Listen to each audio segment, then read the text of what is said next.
What's going on, folks? You know what it is. Welcome to Ichabod. I am your host, Be Good.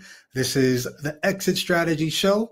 And so I want to take the time to welcome you to the chat, welcome you to the live. If you're catching it live, if you're not catching it live, welcome anyway, whenever you are. Make sure you drop a comment in the chat or the comment section to let us know how you liking the episode. But if you are here live, throw something in the chat so we know who you are. I want to give a shout out to all the Patreon supporters. And if you don't know who they are, these beautiful people here, thank you very much for everybody who's been jumping on board to say, hey, I appreciate what you're doing. Here's a little something just to keep you going. If you feel like you want to bless a brother with, a Patreon support, like, hey, just go get a Coke and have a Coke and a smile. You want to have lunch with me, treat me to lunch or something, that's fine.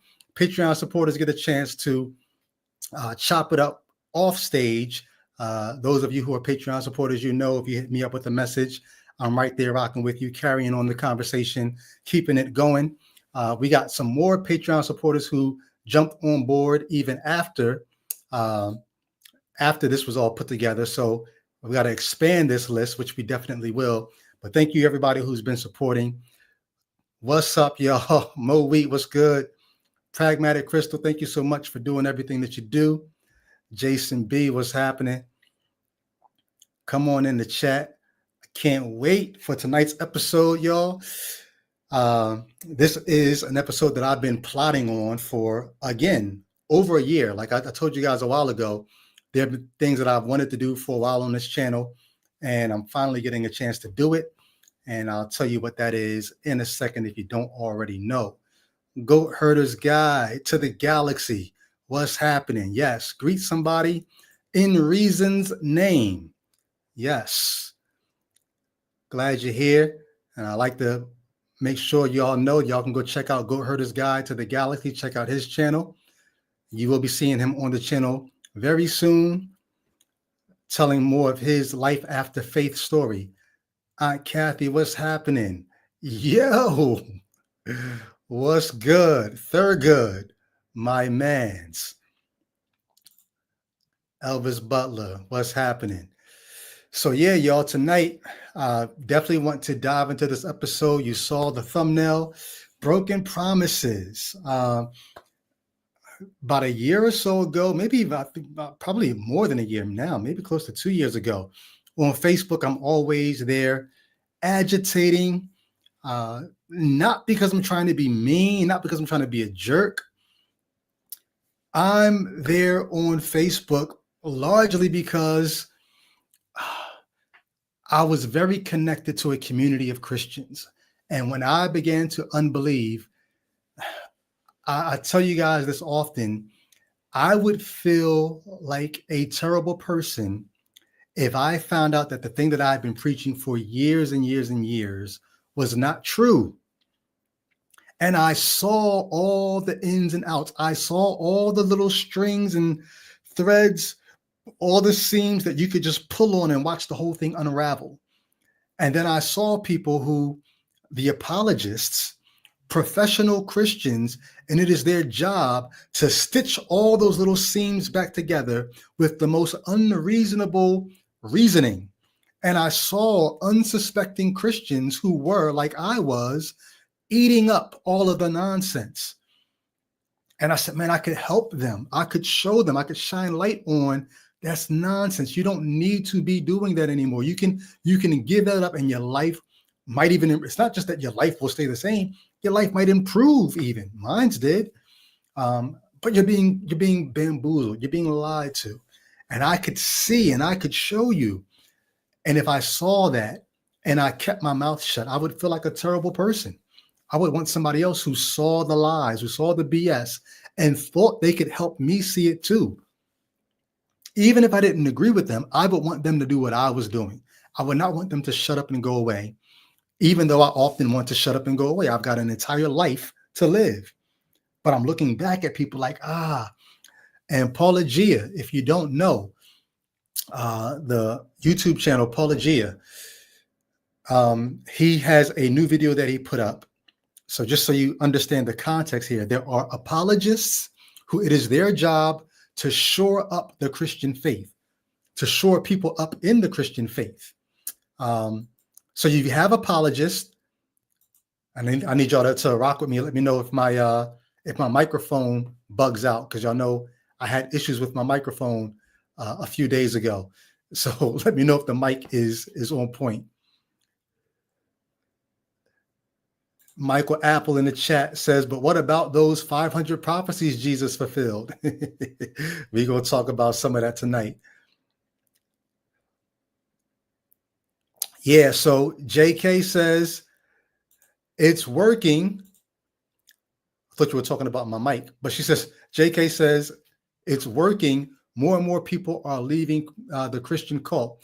Well, if you don't know, a little while ago on Easter Sunday, there's a former Christian apologist named Rhett. I think his last name is McLaughlin, but he did an interview on Alex O'Connor's channel on Easter Sunday, and almost every online apologist responded to that, because they're like, oh my God, this dude has got millions of YouTube followers and he's on here talking about why he doesn't believe. So all the online Christian apologists did their own separate, and then some of them got together. There's 4 of them on the screen, all these responses to that interview. And they're saying all the quiet parts out loud. They're admitting that evolution is true. They're admitting that the Gospels don't get the story right. They're saying all these things, but still trying to tell Christians, but that doesn't mean we can't believe. And so Paulogia, he did a reaction to all of their videos. He put them all in one video and responded to them. So check that out when you get a chance. But Paulogia said something today in that video that made me say, yes, I'm going to take that for myself. Paulogia said, him doing what he's doing, exposing the lie of the resurrection of Jesus. Paulogia said, this is the most loving thing that I could do. He's not trying to be unloving. He's not trying to be mean. He's not trying to be a jerk. He says, this is the most loving thing that I can do. And when I heard that, it resonated. I said, yo, that's the reason why I'll be up. If you ever see me on Facebook and you're like, yo, it was 3 o'clock in the morning and he's there responding to a comment. Why? Because I'm like, you never know that one conversation that you might be having, either the person who you're having the conversation with, or I have tons of people who they never comment, but they're reading all the comments. I have people who tell me all the time, they say, I never comment, but I read everything on your page. It's because I love people, and I would want someone to do the same thing for me, that I would be up at 3 o'clock in the morning still responding to comments. If it's not on Facebook publicly, it's in the DMs. Some of you who are watching now, you know I'm responding to you at 3 o'clock in the morning. And if you're like, hey, that's too much to put on yourself, that's too much pressure, too much weight, go live your life. Trust me, I'm good. I rest well. I sleep harder than I ever have. I live my life. I'm fine. I'm not like obsessed or oppressed by this idea. I don't feel like I have to save the world. I enjoy it. I'm energized by having these conversations. So all that to say, we got enough heads in the stream now where I feel like, okay, we can go ahead and do this. And if you didn't know, I was stalling. So I'm going to go ahead and bring on to the stage. About a couple of years ago, there's a guy on Facebook who goes by the name Smith M. Smith. His name is Mark Smith. And he had these fire comments. On his page, he just had all these insightful things to say. Then when he would jump on my page, more insightful things. And then I found he emailed me or DM'd me about my book, letting me know like, hey, I've read your book and these are the things I like about it. Here, I found some typos. You might want to fix this. It was just great feedback. And then I found out he had a book. And his book is Broken Promises, Jesus and the Second Coming. This is available on Amazon. So we're going to talk to the author of this book. Please welcome on to the stage, Mark Smith. How are you, sir? I'm doing good on this beautiful afternoon, evening for you. Yeah. So afternoon for you, that means you're on the West Coast. Things are good. Things are good. Okay. Uh, I'm very curious. You hopped on my page. I think it was about 2023, Yeah, maybe 20, 22. yeah, 23, 24, somewhere in there. Okay, somewhere in there. Yeah. Um, how did you even find like how did we even get connected in the first place? I do not remember. Okay. I'm You just sorry. saw the conversations. It was like, I got to get on this. Yeah, yeah. Okay. I like the fact that you're an ex-Christian. You've been in the trenches, Mm, and you let truth be more important than security. wow. So when Uh, I started reading your book, I say, yo, this guy was my kind of Christian. There's some folks who come on like, I mean, Christianity is, I know my screen got frozen for a second. Christianity okay. is so vast that it's rare to run into another Christian and find out that, hey, they were your kind of Christian because there, so many different flavors. But That there are. That there all I are. mean when I say you were my kind of Christian is you were a biblicist. You were about what the Bible says. Yes, yes. And so, can you just talk to us a little bit about how you became a Christian, why the Bible mattered so much to you before we get to where you're Oh, at now? okay. Um, Growing up, I would spend half the year going to non-instrumental Church of Christ, which they consider themselves to be the true church, and all the rest of y'all are going to hell. Because So, hold on. Can you no other explain that? reason. Because when I read that in your book, I don't know if you meant Oh, non-instrumental, meaning we don't play instruments, or some other. oh, yeah, musical instruments. They Okay, send people to hell. got you. So everybody that pounds a piano in church, you're going to hell. Anyway, Wow. that was half of my childhood, and the other half, my parents were divorced, so I was split up between the two. The other half was Holy Roller Nazarene Church, Hmm. and we would go to summer camps, and there would literally be people doing somersaults in the aisleway, and the divine healing, and prophesying, and all sorts of dramatic stuff going on. It was very emotional, exciting, and they had the altar calls and all that sort of stuff. So I've sort of been exposed to both branches of Christianity that way. Okay. And at what age or stage of life did you believe such that you knew it was your faith and not just your family's faith? That would have been about seventh grade, Okay. and I became an obnoxious Christian, What do you mean Jesus by that? person, always pushing Jesus on everybody. And Hmm. I tried pushing it on my family, but eventually I learned that that wasn't working. Wow. And So in the early teens, you're this way. yeah, I got a part-time job for the sole purpose of buying books about the Bible. These books were expensive. I needed money, so I got a job so I could buy books. I read them. I took notes in them. When I was 16, I started working on a pamphlet. It's called Fire the Clergy. I spent about a year researching it, documenting it. I wrote it. I published it when I was like 17. Some religious magazines put ads in, and I sent copies out to people, et cetera, et cetera. I did that because it was getting near the end of high school, and I was thinking about becoming a paid preacher. Hmm. But then I thought, I better, some churches, they say you're not supposed to be paid if you're a preacher. Churches of Christ. So I thought I'd better get that issue resolved before I run off to Bible college. Wow. So I did extensive research on it and basically put myself out of business as a paid preacher. I couldn't do it because it was what would you call that? Going to send me to hell or something. Well, I mean, as studying as much as you did, you didn't think about Paul said, "Hey, like I have a right to live from the gospel." That didn't settle it for you. Trust me, I got all those verses covered. Uh, that Look, I read your book, so I know how yeah, you get down. yeah, that was one of the verses where I had like 95% of all the verses supporting don't get paid.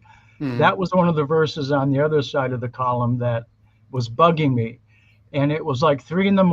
I literally woke up and I knew what the answer was. Wow. Paul was setting an example Mm-hmm. as an apostle that Mm. apostles are authorized to get paid. Mm. Wow. So one of the things that you say early in the book, I think it might be in the foreword or the introduction, you talk about the way that you study the Bible. You said when you want to understand an issue in the Bible, basically you gather everything in the Bible that deals with that topic, and then you sort of you try to figure out how do you make all of these verses come Yes, together to say what you need to believe. yes. And my study on the second coming began when I was in Sunday school in the Church of Christ. And at that particular time, we were going through the book of Matthew. Every week would be a different chapter, chapter the chapter. Hmm. And that week was Matthew 24. Hmm. So we're going through that chapter and we get to Matthew 24:34. This generation, Jesus will come, etc., etc. And I innocently raised my hand to the teacher and said, that Hmm. sounds like Jesus was supposed to come back then. And he did the universal cop out. Well, that's a good question. I'll get back to you on that. And he never did, of course. Hmm. Uh, so fast forward 20 years later, my mid 30s, I still hadn't got the second coming resolved. And I decided I wanted to do a complete research either on the Trinity or the second coming. So I picked the Hmm. second coming to try to get that issue resolved with no intention whatsoever of having it end my Christianity. That So hold wasn't on, even you on went my 20 mind. years after the youth pastor said, "Good question, I'll get back to you." Yeah, Still a believer. still a believer. Was that a And pebble in your shoe in the sense of like you never got that answer? Did you still have a party that was like, that means something that Jesus was supposed to come back then but didn't? Or did you forget it? well, you Uh, move on with life and you buy the cheap excuses and you don't think about it too hard. And, okay. there's 20 other issues going on at the time. Had you encountered preterism at all or no? I had not. I Okay. had at that time. I don't even know if they were around back then. I did dive into preterism in the latter part of the last century. Okay.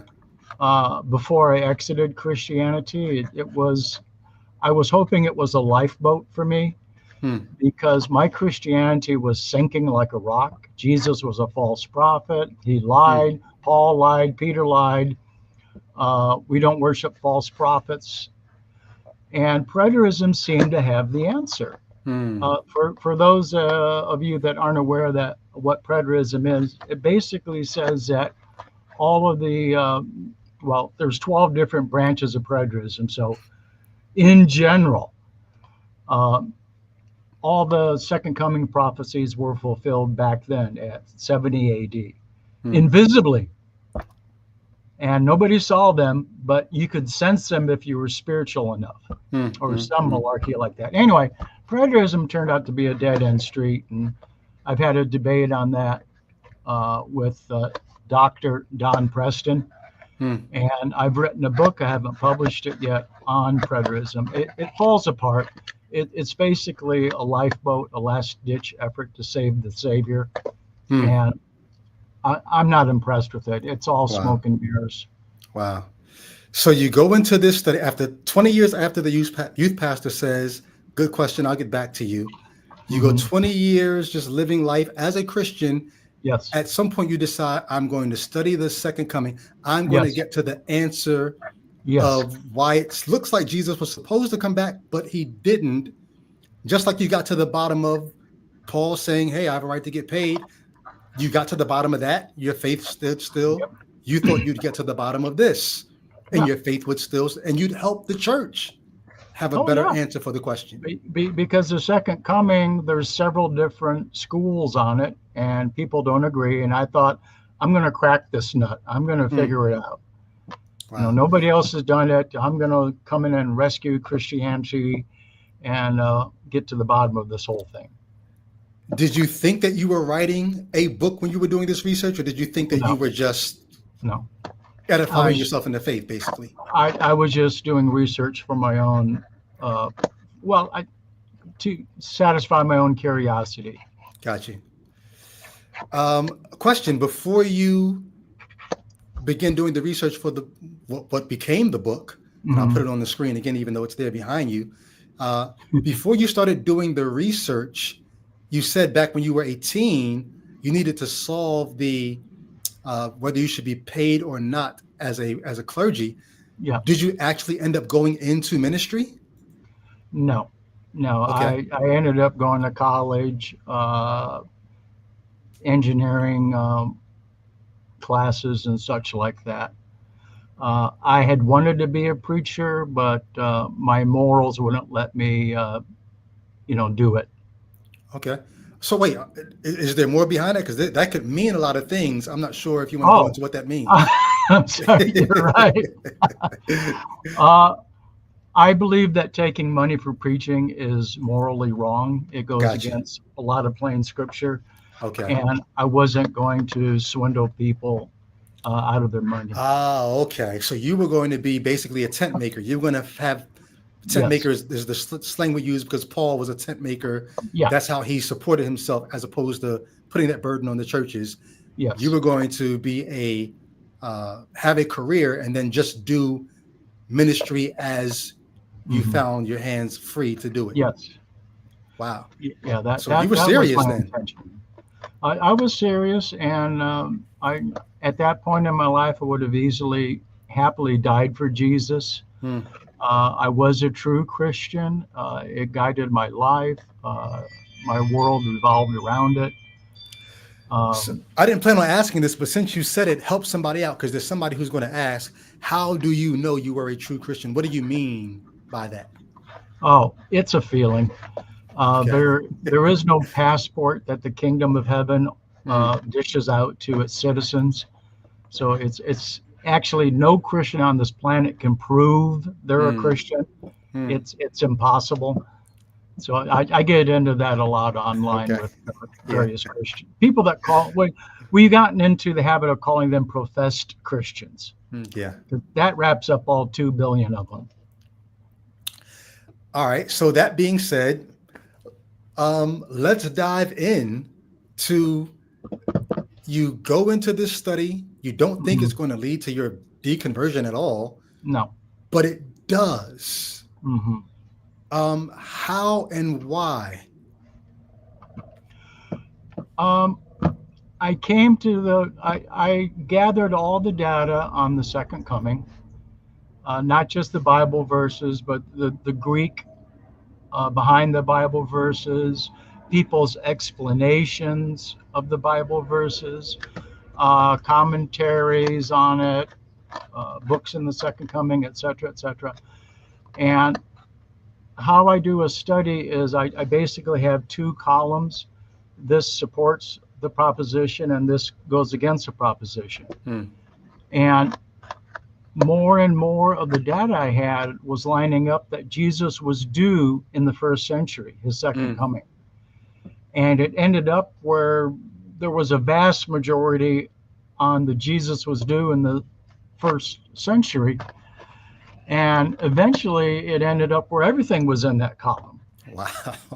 And at that point, I had to conclude, as much as I love Jesus, even if he walked on water and rose from the dead, he was a false prophet. He lied. Wow. And the Old Testament is extremely explicit. Do not worship false prophets. In fact, take them out and stone them. So I had a decision to make. First I flirted with just dumping Christianity and keeping God. But then, my eyes were open and Genesis fell apart.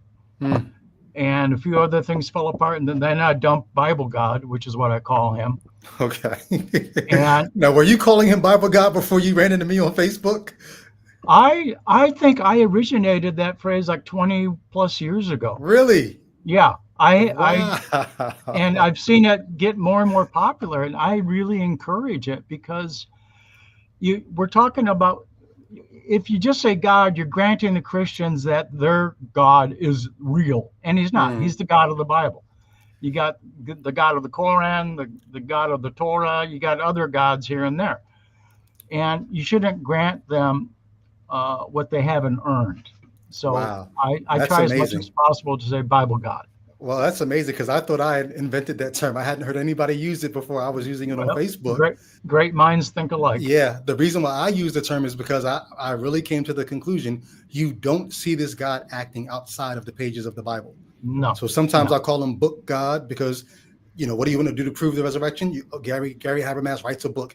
All of Mhm. God's actions are in a book. They're either in a book or you can chalk it up to chance or what people Yep. do in God's name. Yeah, And he, so he Bible never God, showed book up. God. Yeah. He never showed up in Athens or Rome or any other place. Wow. Okay. So you come to the conclusion. So you said something I think bears repeating. Um, this isn't a life after faith episode, but we're kind of doing that kind of a conversation right now before we Okay. dive into the book. You said, even if Jesus had walked on water and had risen from the dead, Hmm. he prophesied or promised that he'd return in the first century and didn't. So, And didn't. regardless of whatever miracles he had done, he would be a false prophet, and you're not to worship false prophets. So, it's very interesting because at that point, you're not atheist, you're not a spiritual or anti-spiritual. You're saying there might even be some spiritual aspect to life. Hmm. Jesus just can't be Lord of it because he Yeah. lied. Yeah. That's a very important point for a Christian to have to consider, because most people think you want me to throw out my whole religious life. And Mark Smith is saying, well, I wasn't doing that. I just was saying Jesus can't be it if he lied. No. You just And were trying to be honest with the data. yes, I was trying to be honest and not lie to myself.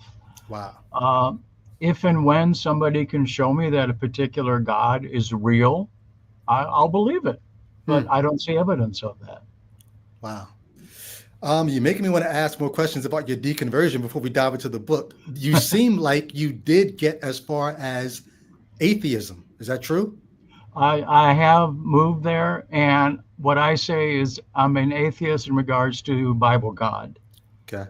That person only exists within the covers of the book. Gotcha. There is no way that being could logically exist in reality. There might be a God or gods in the universe. I Hmm. can't rule it out, but Hmm. I see no evidence of it. Gotcha. Okay. So then why, after you did the study, you say, I can't believe this anymore? Hmm. How long after the study and your personal deconversion did you write the book? I wrote a preliminary, maybe around 2002, 2003, and got on with life and forgot about it. Okay. And then about 2 or 3 years, I guess about 3 or 4 years ago, I was like, okay, I need to finish that book. Hmm.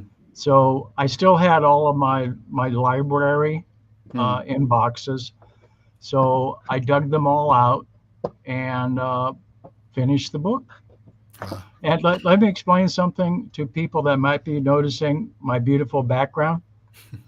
Uh, the reason all of my atheist books are in boxes is because my wife is a fundamentalist Christian. I love her Hmm. very much, but she doesn't want those atheist books in the house. Hmm. And she didn't want me doing this interview in the house. Wow. She didn't Wow. want to hear it. So I Married. am in my workshop, Okay. Married how many years? 10 years plus. So atheist and fundamentalist Christian, 10 Yes. plus years in marriage. You And probably could write a book on that. I probably could. That might be something you all need to co-author. But it is possible. It is doable. Okay. So I'm going to flash something that we'll come back to later. This is, I want people to understand, because I got the book not knowing what to expect. Hmm. And it was much different than what I thought. And I said, man, it was weird to me, It but I was is like, I weird. dig this. Because it's not just like a book of you pontificating. No. You did the very thing that we said. You took all of the passages that deal with the second coming and you lay the passage out and you break down why this means Jesus is lying. Yes. And so it looks like every page looks like this. It's just the text, and then at Mhm. some point you get to your position on what the text is saying. Yes. So it's What I almost like wanted, a study guide.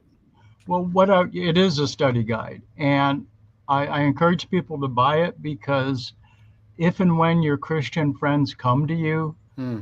and start jabbering about Jesus is coming, you better get your life in order, blah blah blah.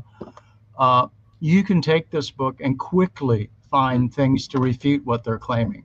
You Hmm. don't have to dig through 500 pages of small print.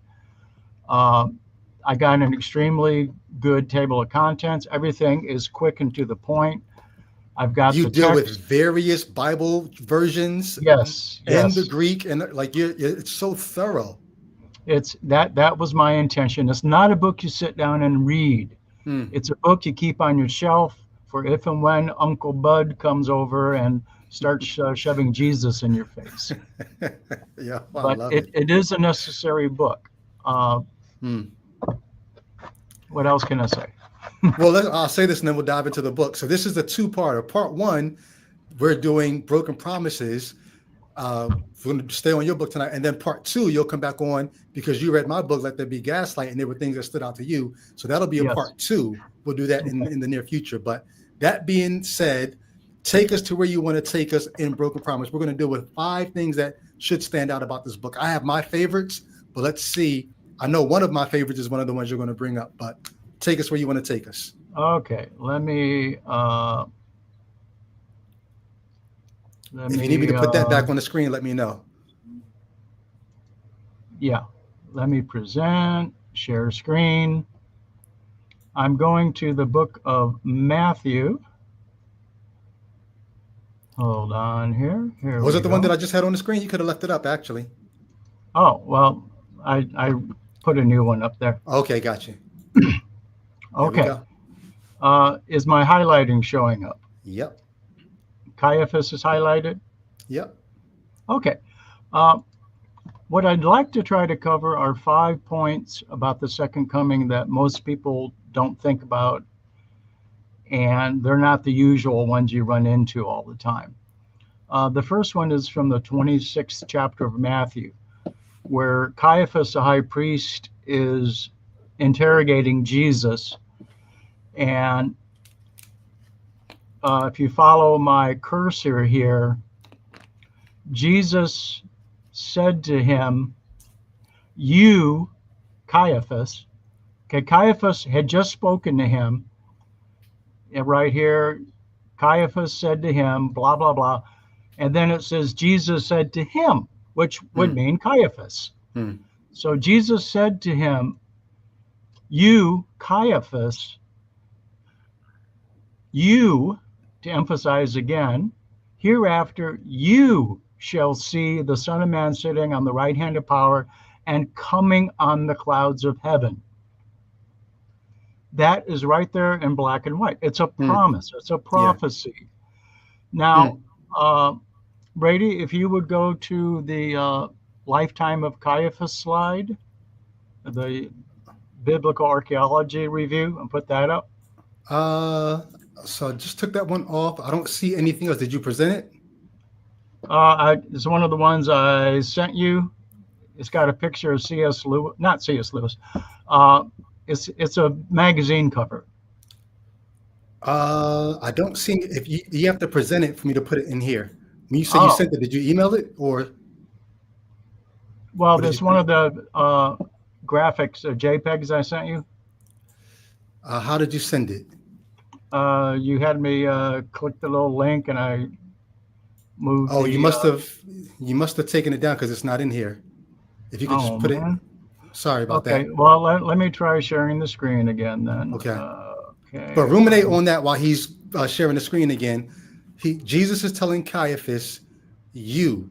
And one of the things we're going to see as we go through this tonight is oftentimes, whether it's Jesus or Paul, they'll say things and readers will think the you in the passage must be us reading it.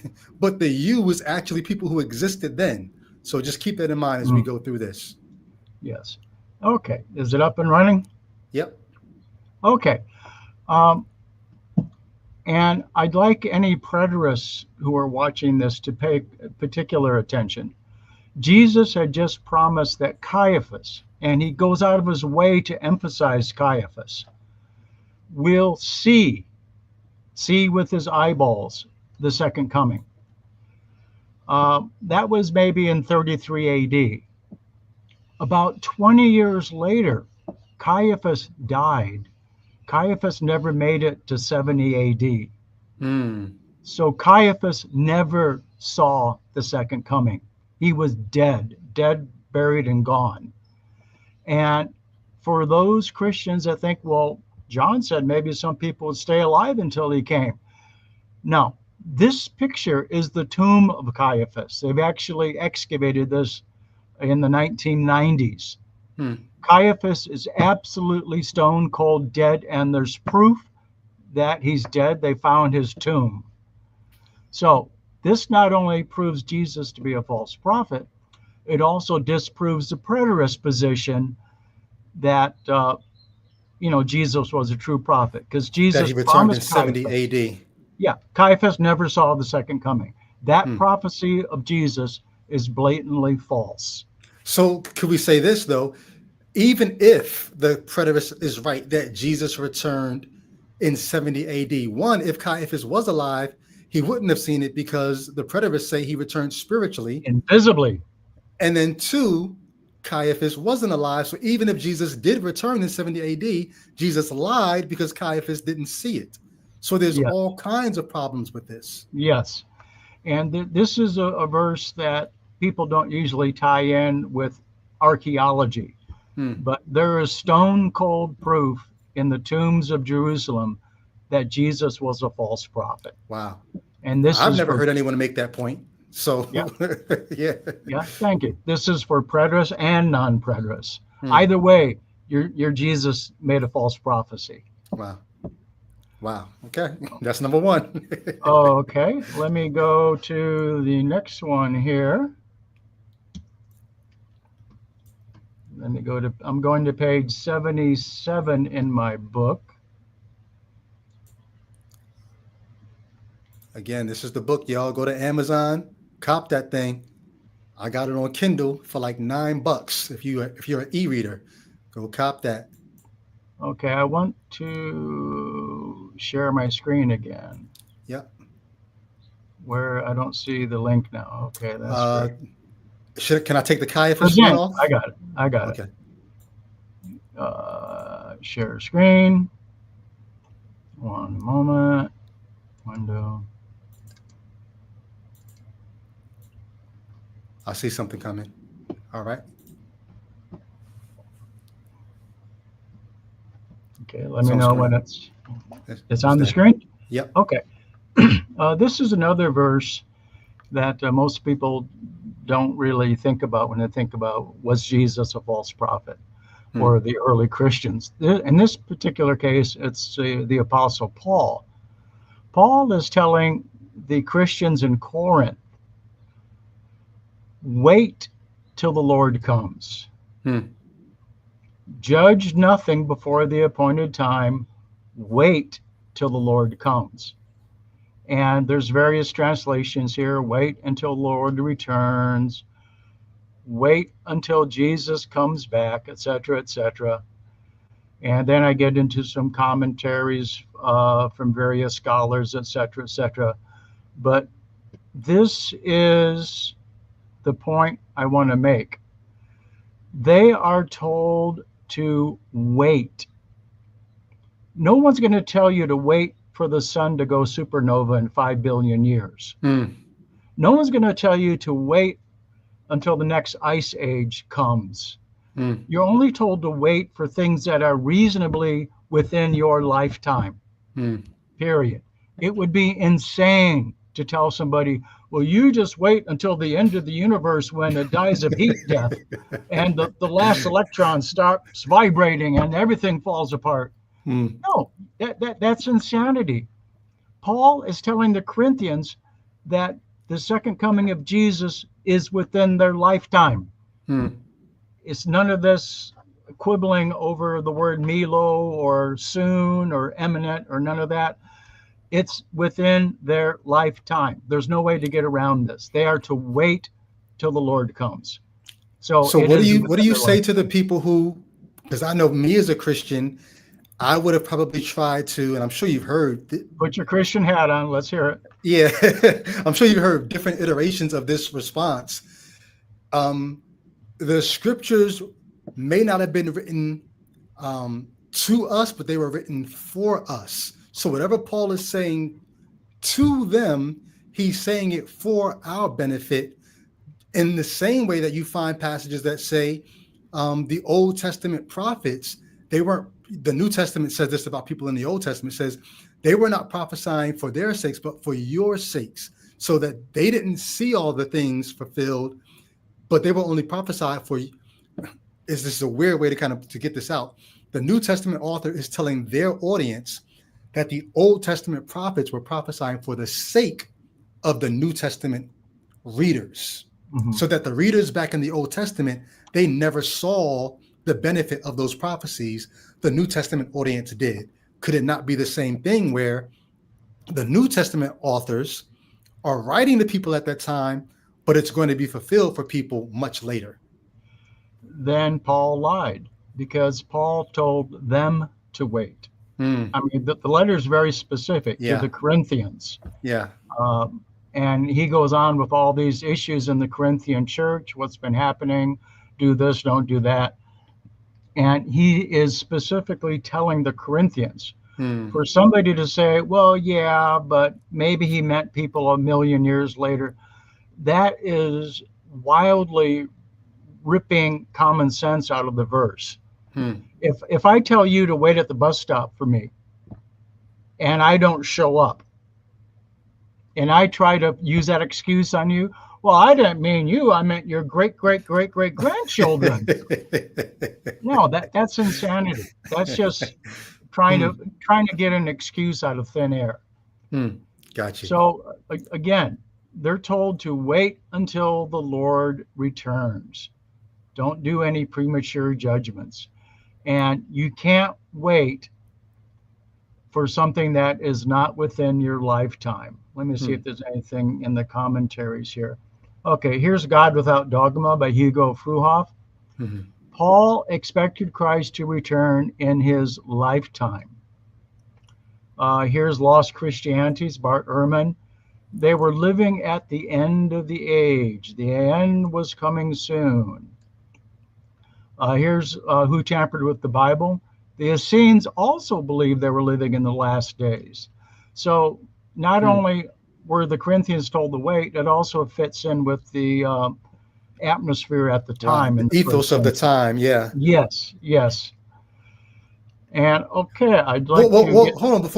Oh, Could we just say then, rather than having to say Paul's a false prophet, just on that point, could we just say then maybe he's simply mistaken?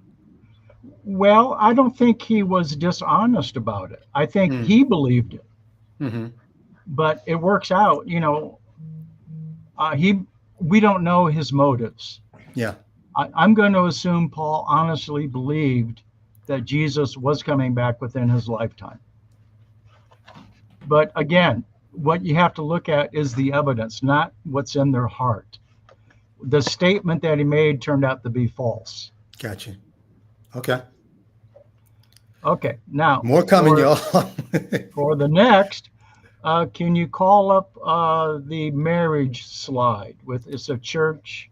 That's another one I put up. If it's something that you put in there before, you need to put it back in. Okay, let me find that. So the ones that you already showed, I'm going to take them out of the studio. Uh-oh. So I was trying to take a slide out of the studio. I took Mark out of the studio. So give us a second for him to come back in. Sorry, y'all. Let me just count this as an intermission. Let me make sure I get him back in. Give me 1 second. Is this him?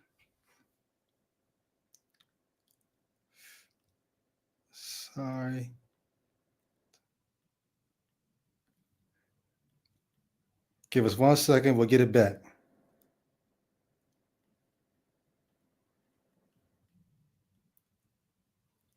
Okay, here he is.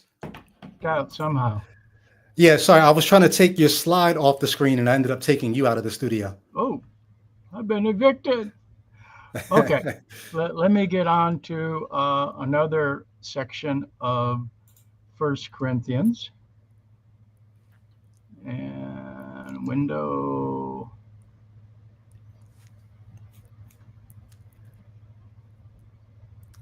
Yeah, if you haven't liked yet, like. If you haven't subscribed yet, subscribe. A lot of good stuff on this channel here. Ichabod, I do a show every Monday and Tuesday at 1 p.m., Thursdays at 8 p.m. I have a playlist called a Deconstruction playlist. I have Life After Faith playlist, all kinds of playlists here for you to find out what's going on. Deconstructing my old Christian rap bars throughout the week. Have a playlist for that. So check out what we got going on. All right. Let me go to page 79 in my book. As he scrolls, you'll get a chance to see what the book looks like. Like I said, all of the pages, it's not just somebody talking about what they think. This is the Bible in different translations. It's commentaries, different commentaries, and then Mark giving you his comments on the commentary. So it's a great help, a great study guide. Make sure you guys pick it up. Thank you. I'd also like to point out that I have approximately 250 books in my bibliography. I have done my homework on this, and I got quotations. Everything's documented. Wow. Author, page, publisher, year published, etc. So by getting this book, they're getting the wisdom of the ages. Yes, they are. Okay, back to Paul. This one's in 1 Cor 7. Okay, is it showing on the screen? Yep. Okay, this is from the New American Standard Bible, and Paul says, "But this I say, brethren, the time has been shortened, so that from now on, those who had wives should be as though they had none," etc., etc. Smith and Goodspeed, the appointed time has grown very short. International Standard Version, again, talking about marriage. Stop looking for a wife. Why? Because the world in its present form is passing away. From the Amplified New Testament, talking about the impending distress. Impending means soon to come. What does Paul say? Do not seek a wife. In other words, Christians, do not get married. This is a command from the Apostle Paul, a command. And when does it apply? From now on. So let's say 1 Corinthians was written in 50, 55 AD, somewhere in there. From that point forward, Paul is saying, from now on, don't seek a wife. No marriages. The end of the world's coming so soon. I don't want you starting families, having kids, getting wrapped up in social issues and all that. From now on. And let me stop sharing that. So Paul is very specific here. Not only are you supposed to stop getting married, stop looking for a wife, but this behavior is to continue from now on, from 55 AD up to who knows when. Let me stop sharing. Okay. And let me present an image now. All right. Okay, let me know when the image, okay, the image is up. This is just a quick Google search of churches conducting weddings. Weddings are a major part of churches nowadays. You can look through here and there'll be thousands of images. Wedding in a church, wedding in a church, wedding in a church, wedding in a church. What happened to what the Apostle Paul said about don't get married from now on? Are there any Christian churches that are practicing this, that have given up family, giving up having kids, giving up getting married, because Paul said from now on, because Jesus is coming so soon, you can't get married. No, the churches have universally ignored this command of Paul. They pretend it doesn't exist, which is ridiculous. And they have no explanation for it. Again, Paul was thinking that the end of the world was due back then. And they shouldn't get married. Stop looking for a wife. How many 20-year-old Christian men are going to obey Paul here? So let me put my Christian Zero. hat on. All right. The Christian would probably they would go down to verse 36 in the same chapter. It's my opinion. Okay. I know. Well, not just, right? yeah. Verse 36, if anyone thinks he's acting inappropriately towards his virgin or his betrothed, if she is past the bloom of youth and it seems necessary, he should do what he wishes. He does not sin. Let them marry. Okay. And my response to that is that's the exception, not the rule. Okay. The Christians have totally flip-flopped it to make the exception the rule. Wow.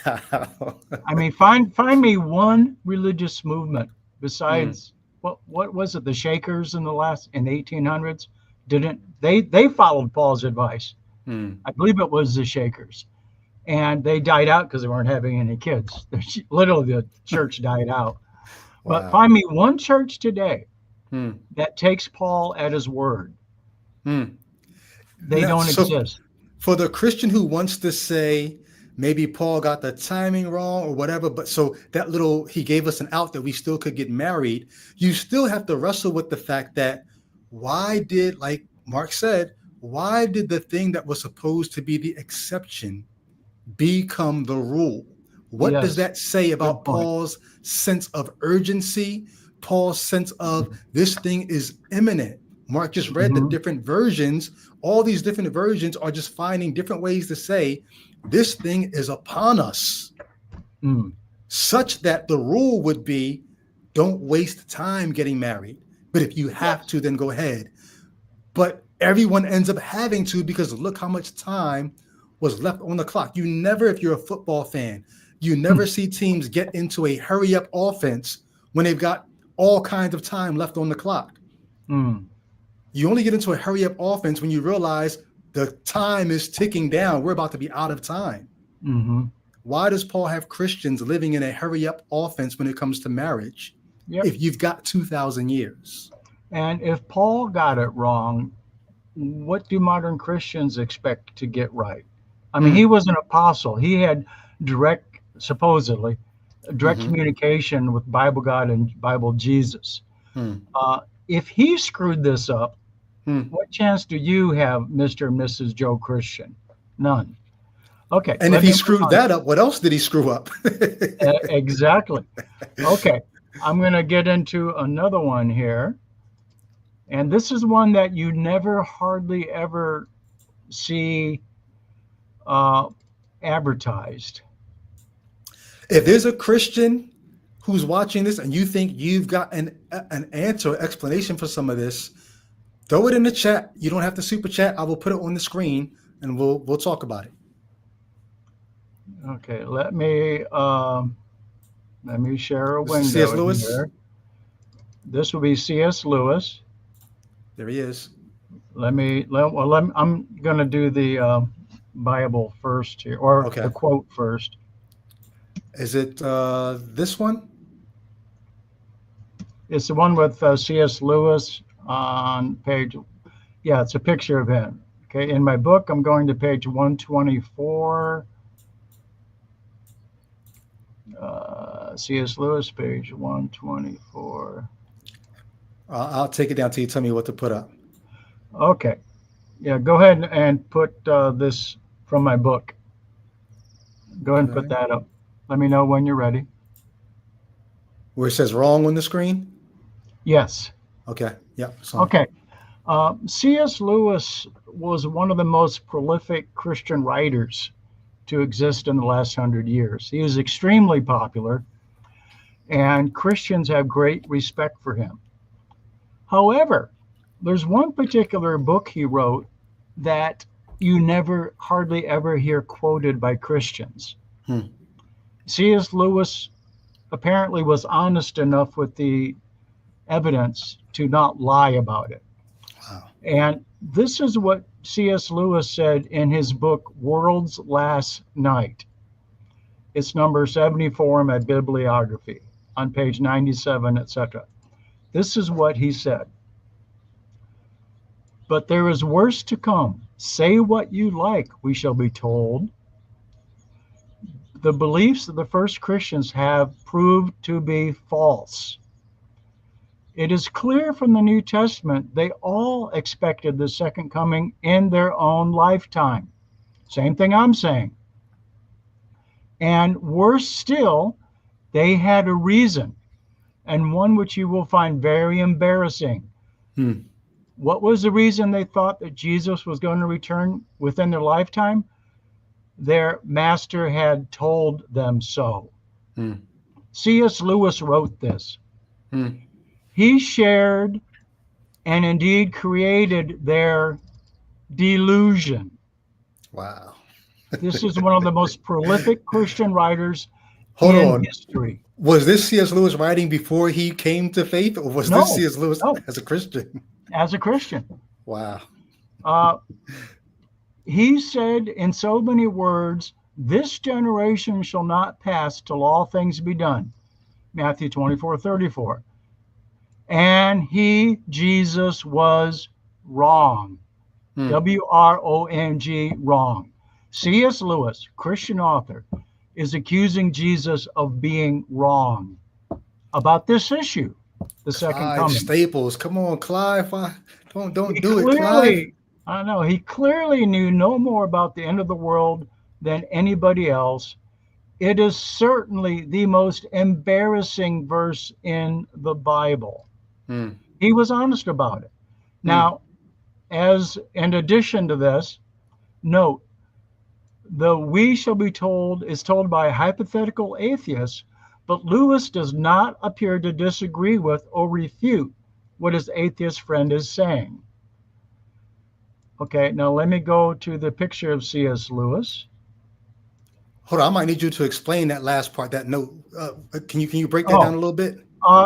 Lewis is like doing a conversation back and forth, and he's got the atheist guy saying what I just said.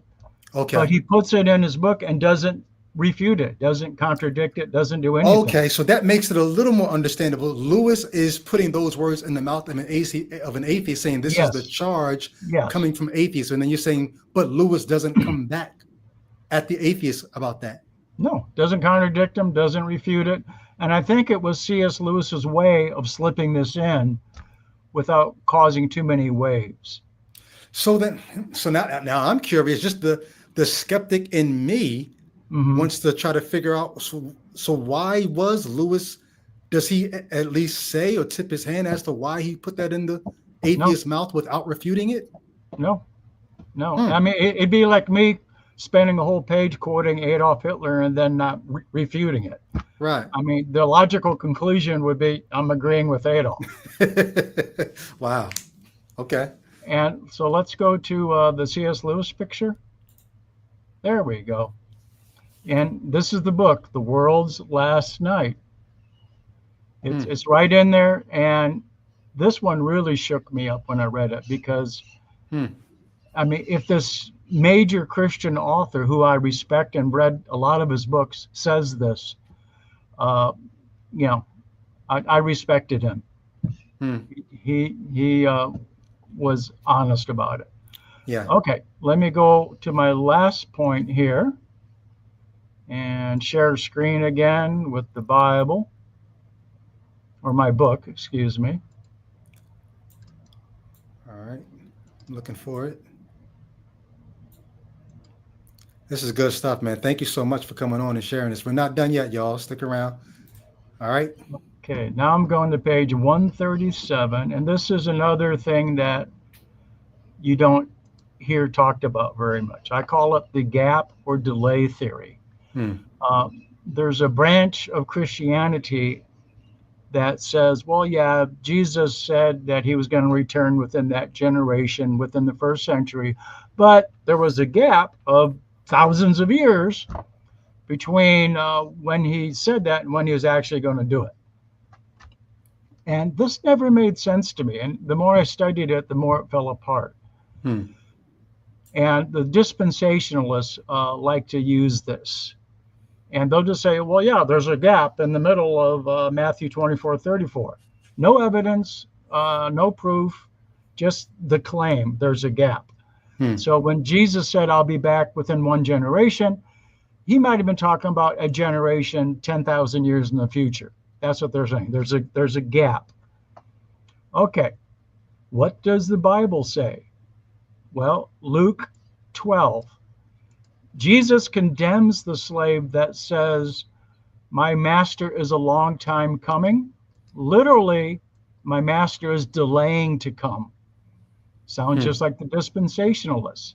Hmm. Another translation, my master is delayed in coming.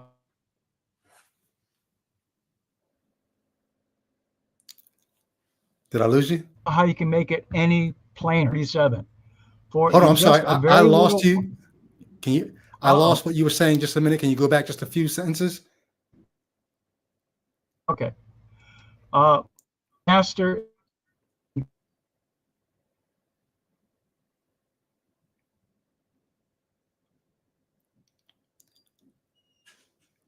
In the chat, y'all let me know if it's me or if it's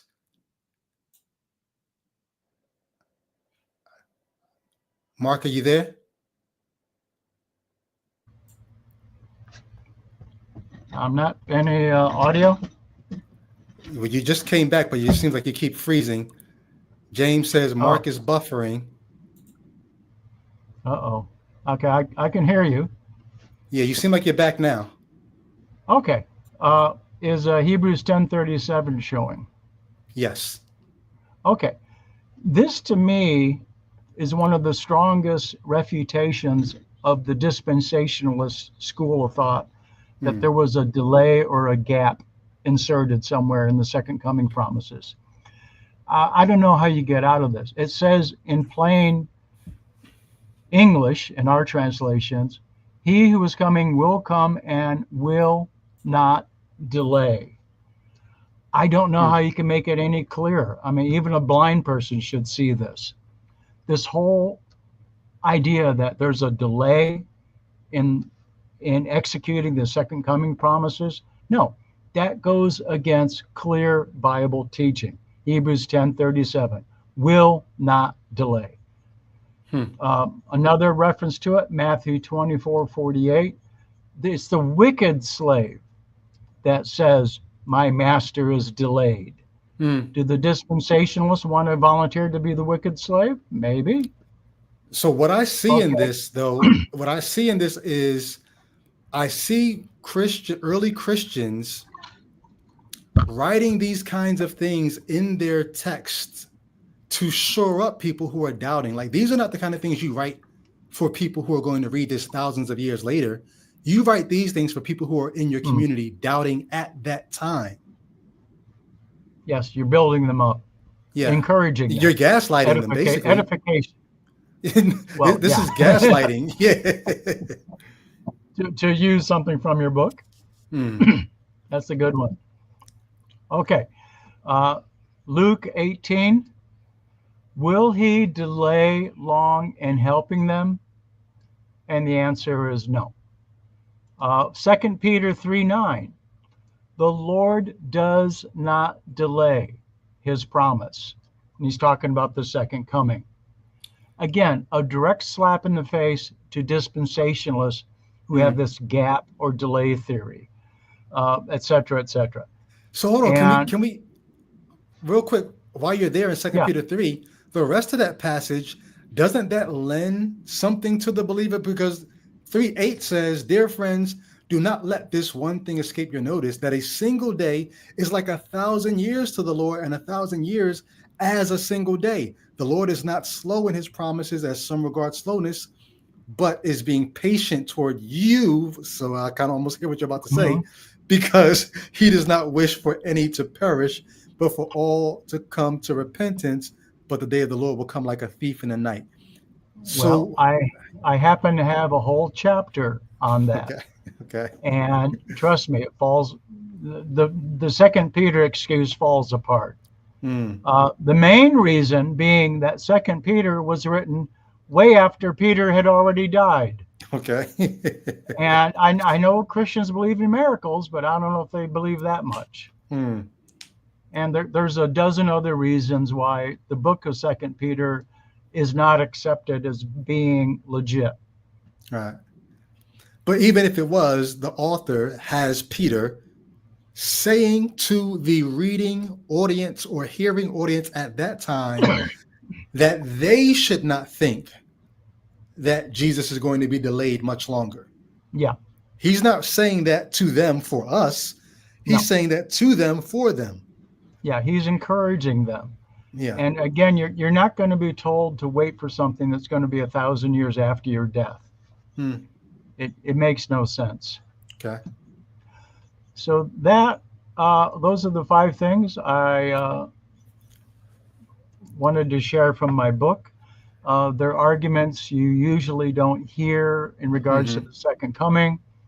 Has nothing to do with Matthew 24:34, the word Genea, generation, etc., etc. I do cover that extensively in my Right. book.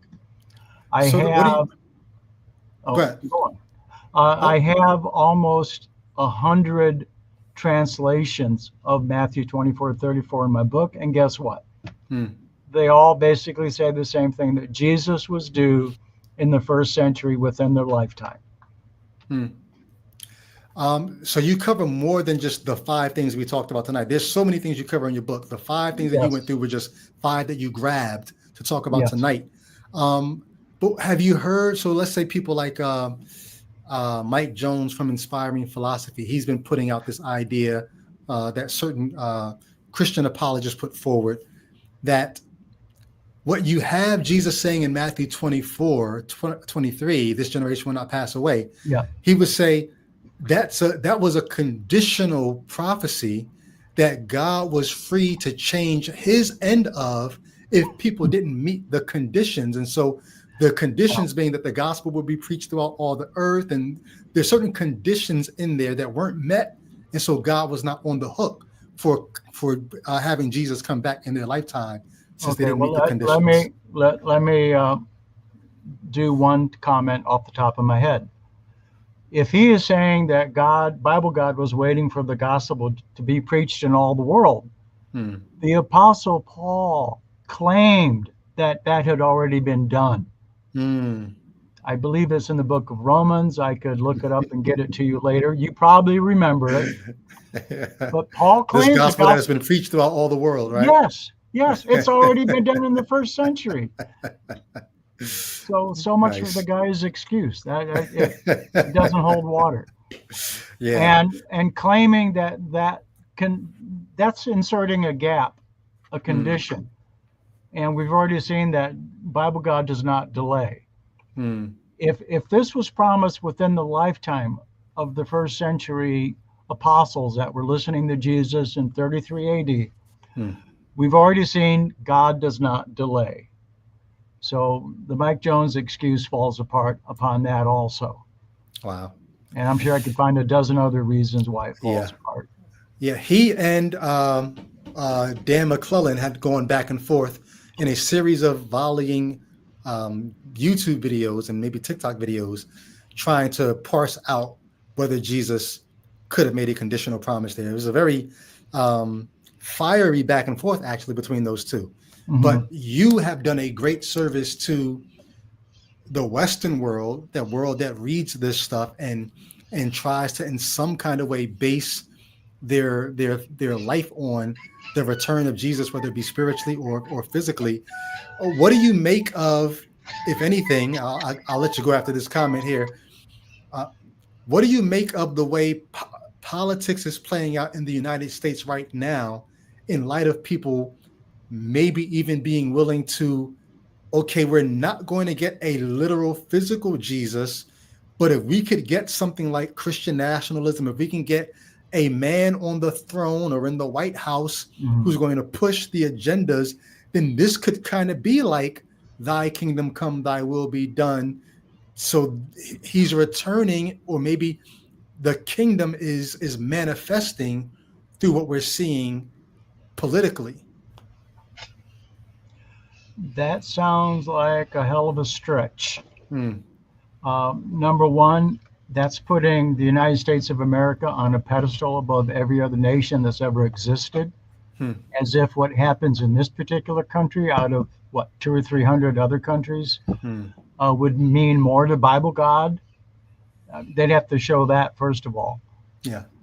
Um, Also, Jesus still hasn't returned. He's Hmm. promised, it's promised to be the most visible event in history, Yeah. which is what the preterists get totally wrong. Hmm. It's something that it would be impossible not to see when it happens. Hmm. And it sounds like they're going for like a spiritual return, set up the kingdom, blah, blah, blah. Hmm. Christian nationalism started in the last century. I'm sad to see it taking root. Uh, I'll tell you what my hope is on it, though. This is why I don't get discouraged. Okay. If you put 10 Christians in a room and lock the door, they're going to end up having 20 different opinions about whatever and get in a fight over it. Hmm. Christian nationalism, like every other Christian movement, is eventually going to fall apart and become divided. And one guy will start condemning the other guy, and the whole thing's going to blow up. Hmm. They can't keep their poop together. From your lips to non-God's ears. I hope you're. I Now, hope you're. can I do a little blurb for the book? Sure, please. Okay. Go to Amazon. There's a link here and there. You can find the link. Or just go to Amazon and search for Broken Promises Jesus. Type in Broken Promises Jesus, and my book will pop up. Okay. Broken Promises Jesus. You can have a copy of it within 2 minutes via Kindle, or within a couple days via, UPS, whatever. Amazon will send it. Again, just the research in the book and the documentation, etc., is worth having. You don't have to search through a whole lot of verbiage to get the main points. I'm the one that went through several hundred books to do this for you, so you don't have to. Wow. So get the book. It's cheap. It's a good thing to have. Hey, celebrate this man. Support this brother's work. The link to the book is going to be in the description underneath the video. And I can't wait to bring you back on. So we'll talk about Let There Be Gaslight next time. But thank you so much for coming on. If you're a Patreon supporter, we're going to be doing a reaction to the movie Sinners. I just saw it yesterday for the first time. I'm going to be going back to see it probably about 12 more times. I loved it. It's not what I thought. I wanted to do this movie because I saw Christians freaking out about it, calling it demonic and all that. My wife included. Okay. And so I went to see it thinking that, we'll have something to talk. It wasn't what I thought, but I think it'll still be a great conversation. So May 18th, Patreon supporters, we're going to do it. You don't have to have your camera on and have your face on screen, but you will be able to have your voice heard. But if you do want to have your camera on, that'll be cool. So we're looking forward to that. And if you're not a Patreon supporter, the link for that will also be in the description of the video. But Mark, once again, man, thank you so much. And I look forward to chopping it up with you next time. Thank you. And looking forward to discussing this great book. Yes, sir. Get this book too. Good stuff. All right, y'all. Okay. Thanks for tuning in. Go ahead and enjoy. The rest of yours. And we'll see you next time. Peace.